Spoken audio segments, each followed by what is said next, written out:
కళాశాల principal doctor Nagaswamy Naik గారు వేదిక మీద రావాల్సిందిగా సీనియర్ లెక్చరర్ వైవి రామకృష్ణ గారు, అదేవిధంగా సీనియర్ లెక్చరర్ అయినటువంటి మల్లికార్జున సార్ని వేదిక మీద రావాల్సిందిగా, అదేవిధంగా ఎమ్మెల్యే లెక్చరర్ అయినటువంటి గారిని వేదిక మీద రావాల్సిందిగా, అదేవిధంగా ఏంటి లెక్చరర్ అయినటువంటి మన చిన్నమల్లె సార్ని వేదిక మీద రావాల్సిందిగా.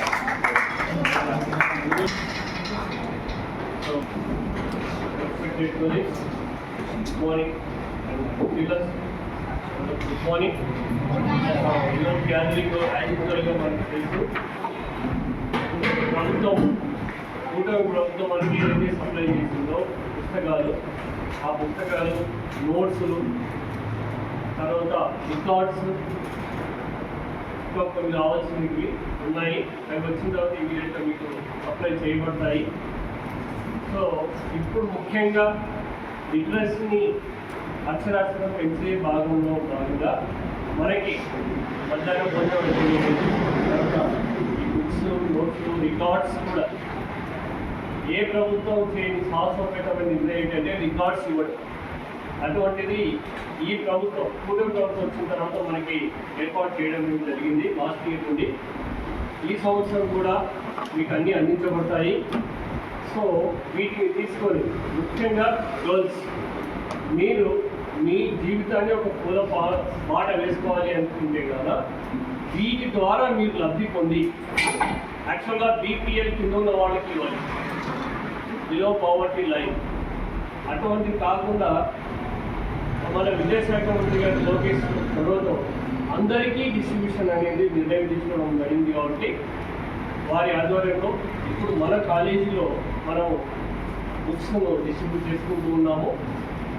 ఇవి మీకు కొద్దిగా చేదోడు వాదోడుగా రికార్డు కొనుక్కోలేని పరిస్థితిలో ఉన్నప్పుడు, మంచి పుస్తకాలు లేనప్పుడు, ఇవి మన జీవితానికి, మన భవిష్యత్తుకి దారి చూపే విధంగా ఉంటాయి. కాబట్టి మీరు వీటిని తీసుకొని చదివి మంచి ర్యాంక్స్ రావాలి, మంచి పర్సంటేజ్ కూడా రావాలి.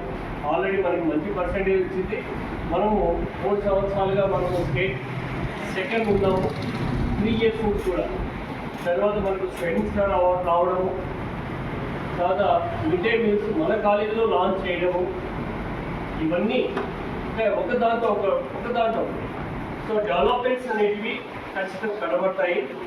మీ సీనియర్స్ చూశారు, మీరున్నదో మీరు చూస్తారు, మీరు వెళ్ళిన తర్వాత మీ ఇంకా డెవలప్మెంట్స్ ఇంకా ఉంటాయి. సో ముందు మీ ఫ్యూచర్ని మీరు ఒక గోల్ని నిర్ణయించుకో వాటిని సాధించే విధంగా కృషి చేయాలని కోరుకుంటున్నాను. అండ్ బుక్స్ కూడా అన్ని డిస్ట్రిబ్యూట్ చేయబడతాయి. ఇప్పుడు మన సీనియర్ ఫ్యాకల్టీ రామకృష్ణ సార్ మాట్లాడుకుంటూ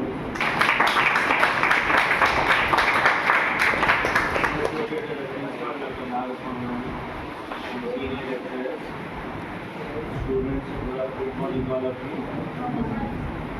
ముఖ్యంగా ఈ అకాడమిక్ ఇయర్ బిగినింగ్లోనే మొదటి రోజే మనకు ప్రభుత్వం సప్లై చేసినట్టు కానీ కానీ మీరు అనుకుంటున్నారు.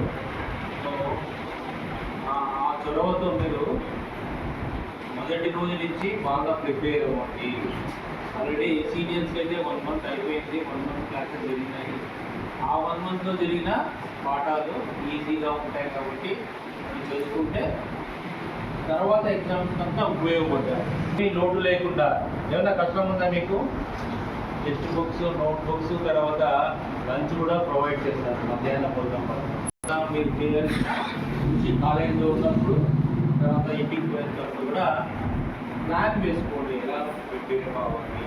ఆ ప్లాన్ వేసుకుంటే మీరు మంచి మార్కులతో పాస్ అవ్వడానికి అవకాశం ఉంది. పాస్ అవ్వడం ఏమి కష్టం కాదు, 15 మార్కులు కష్టమైనా కాదు కదా. మంచి మార్కులు తెచ్చుకుంటే మీకు 98 పైన మార్క్స్ రావడానికి మంచి అవకాశాలు ఉన్నాయన్నమాట. 99% అవకాశాలు. అందువల్ల మీరు సద్వినియోగపరచుకోండి, బాగా ప్రిపేర్ అయితే ఎక్కువ హైయర్ స్టడీస్ పోయారనుకోండి, ఒకవేళ డిగ్రీ ఉన్నదంటే ఆ 900 కన్నా ఎక్కువ వచ్చినా, ఎక్కువ మార్కులు వస్తే 800 పైన ఎక్కువ మార్కులు వచ్చినా కూడా కొన్ని చోట్ల స్కాలర్షిప్స్ ఇస్తారన్నమాట. దానికి మీకు ఎలిజిబిలిటీ వస్తుంది. లక్కీగా స్కాలర్షిప్ లిస్ట్లో మార్క్స్తో మీకు స్కాలర్షిప్ వద్దే అనుకోండి, మీ డిగ్రీకి అంతా ఉపయోగపడుతుంది. సో ఆ విధంగా మనకు సీనియర్ మోస్ట్ లెక్చరర్స్ ఉన్నారు. ప్రతి ఒక్క గ్రూప్లో వారి నుంచి మంచి పాఠాలు నేర్చుకొని వినియోగపడుకోవాలని కోరుతున్నాను. మల్లికార్జున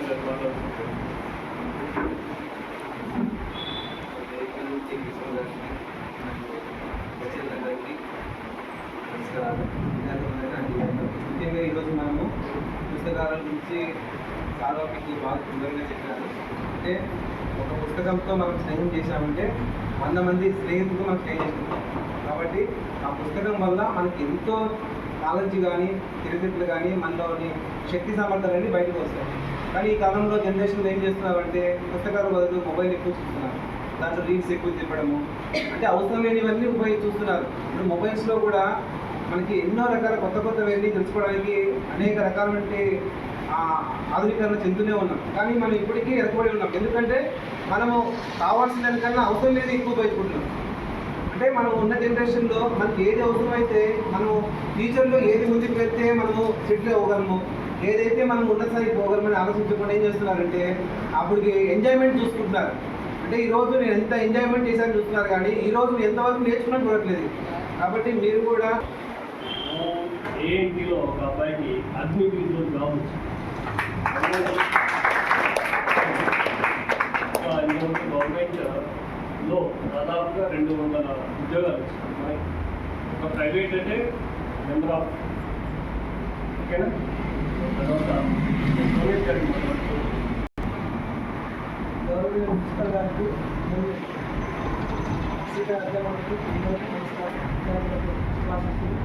మామూలుగా బుక్స్ అంటే చూడడానికి చాలా ఇంకా టైం డబ్బులు ఇవ్వరు అమ్మవాళ్ళు.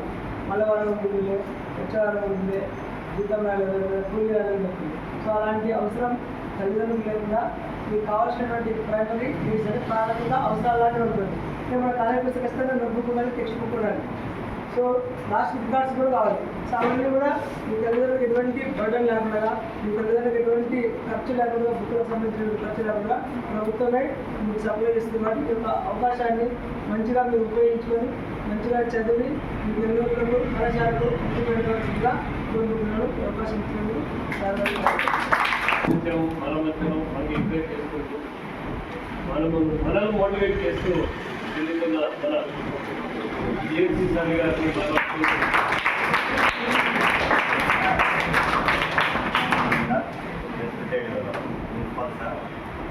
డాక్టర్ నాగస్వామి నాయక్ గారు మరియు సీనియర్ ఫ్యాకల్టీ మార్నింగ్ సార్. ఈ విషయంలో మనం బుక్స్ డిస్ట్రిబ్యూషన్ గురించి మాట్లాడుతుంటే నేను చదువుకునేటప్పుడు పాత బుక్లు ఎదుగుతుంది. మా సీనియర్ ఎవరైనా చదివిన బుక్కులు ఉంటే వాడికి ఆపరేట్ ఇచ్చి బుక్కులు తీసుకునేవాడు.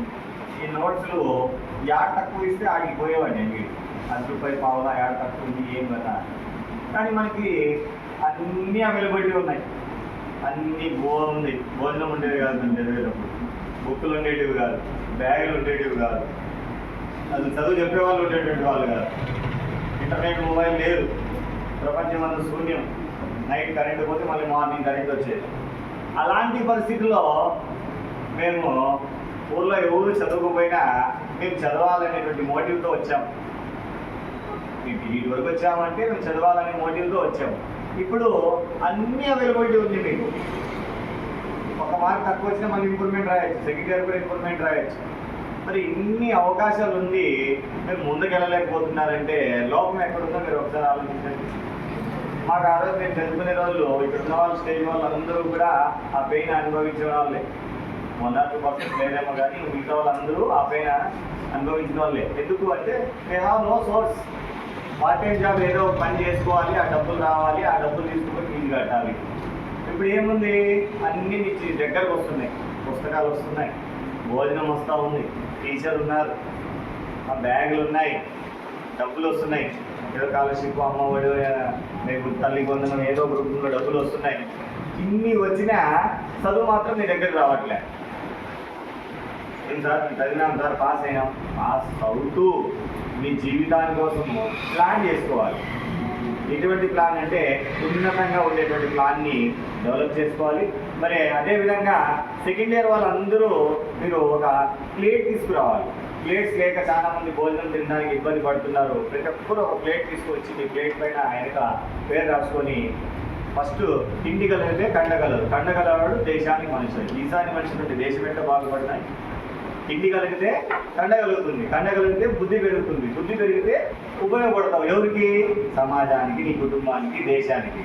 అసలు తిండే తినకపోతే ఇంకేం మీకు వస్తుంది. సో కాబట్టి మీరు అందరూ రేపు అందరికి చెక్ చేస్తా, ప్రతి డిపార్ట్మెంట్ వైజ్ అందరి దగ్గర ఒక ప్లేట్ పెట్టుకొని అందరూ భోజనం చేయండి. Hygienic food, nutrition, proteins, minerals అన్నీ ఉండేటువంటి ఫుడ్. సో మీకు తోచినంత తింటే మీకు వేరే ఆలోచన రాదు. బయటికి వెళ్ళాలి, నేను మధ్యాహ్నం వెళ్ళిపోవాలి అనే ఆలోచన రాదు. చదువుతారు. ఓకేనా? చదువు అవకాశం కోసం ప్రిన్సిపల్ గారు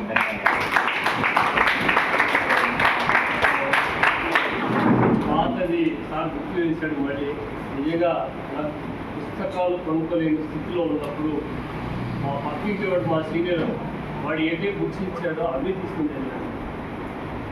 ఎంసెట్ రాసేటప్పుడు మెటీరియల్ లేదు, చదువుకోవడానికి మెటీరియల్ లేదు. ఈనాడు పేపర్లో వచ్చిన బిట్స్ మాత్రమే తీసుకుని చదివి ర్యాంక్ వచ్చింది.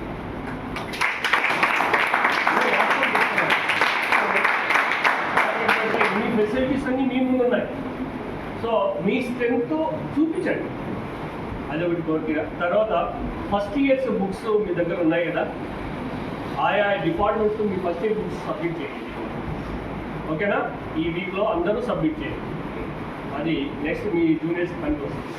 చిన్న సూచన మీకంతా, బుక్స్ ఈ బుక్సే కదా మీకంతా ఇచ్చేది.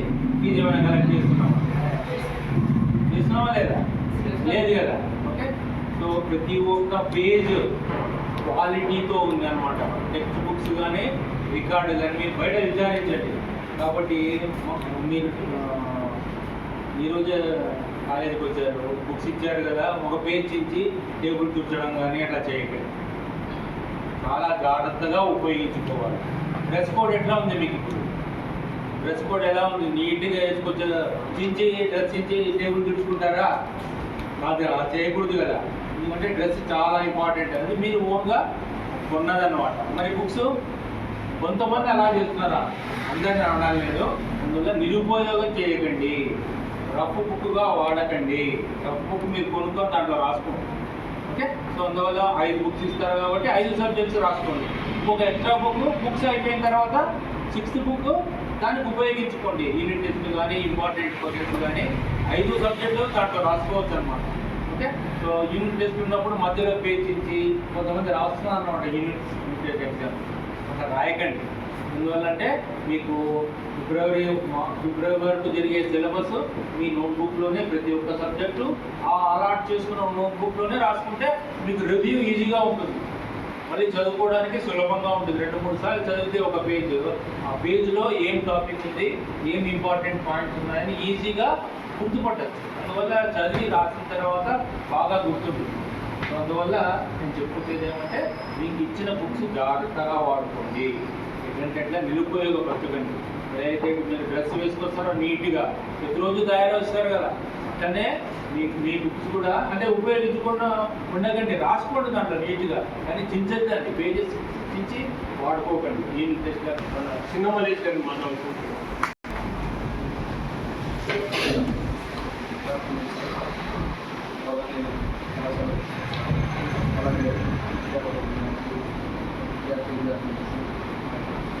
మీకు అంటే గవర్నమెంట్ నుంచి ఏదైతే వస్తుందో అది ఏ కాలేజ్ అయినా కానీ కొంచెం లేట్ అవుతుందేమో, కానీ మన కాలేజ్ మాత్రం ఏ ఒక్క నిమిషం కూడా ఆలస్యం కాకుండా సార్ పరుగులు పెట్టించి మనకు కావాల్సినవి రప్పిస్తున్నాడు.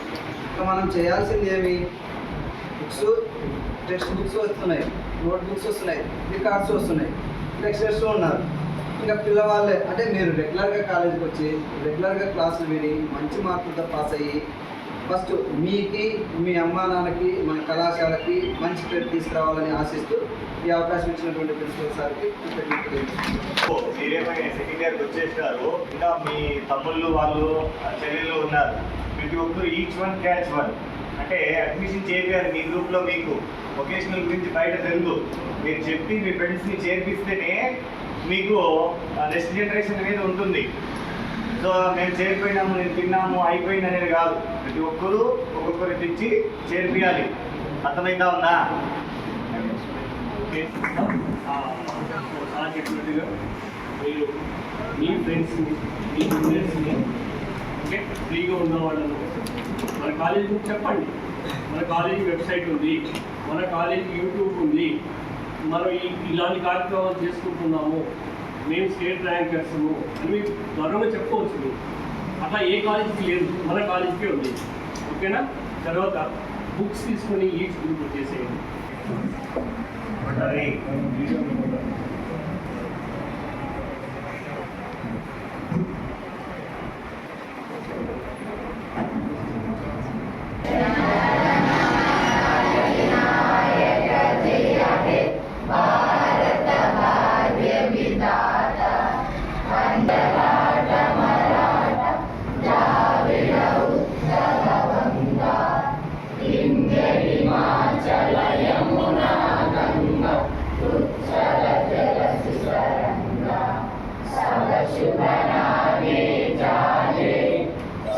Shubha